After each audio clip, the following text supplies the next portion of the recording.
গাধাকে সৃষ্টি করার পর তাকে বলা হলো সকাল থেকে সন্ধ্যা পর্যন্ত তাকে ক্লান্তিহীন পরিশ্রম করতে হবে,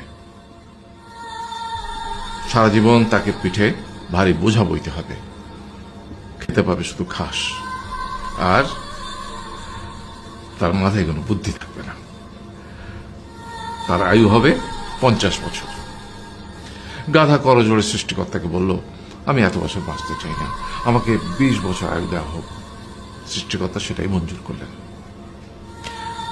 কুকুরকে যখন সৃষ্টি করা হলো তখন তাকে বলা হলো যে সে হবে মানুষের সবচেয়ে বড় বন্ধু, কিন্তু সে খাবে মানুষের উচ্ছিষ্ট, এবং তার আয়ু হবে 30 বছর। কুকুর সৃষ্টিকর্তাকে বলল, আমি এত বছর বাঁচতে চাই না, আমাকে 15 বছর আয়ু দেওয়া হোক। সেটাই মঞ্জুর করা হলো।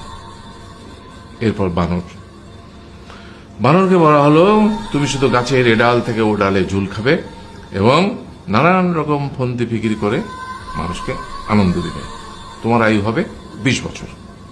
মানুষ বলল, আমি 20 বছর বাঁচতে চাই না, আমাকে 10 বছর দেওয়া হোক। সেটাই মঞ্জুর করা হলো।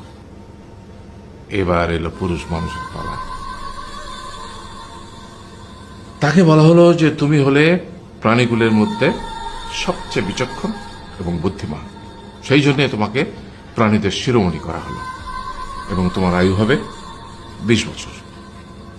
তখন পুরুষ মানুষ বলল, করজোড়ে বলল সৃষ্টিকর্তাকে যে 20 বছর আয়ু অত্যন্ত কম, হে প্রভু, আমাকে ওই গাধার সে যে 30 বছর আয়ু চায়নি সেটা আমাকে দেয়া হোক, ওই যে কুকুর 15 বছর ফিরিয়ে দিয়েছিল সেটাও আমাকে দেয়া হোক, আর যে বানর 10 বছর নেয়নি সেটাও আমাকে দেয়া হোক।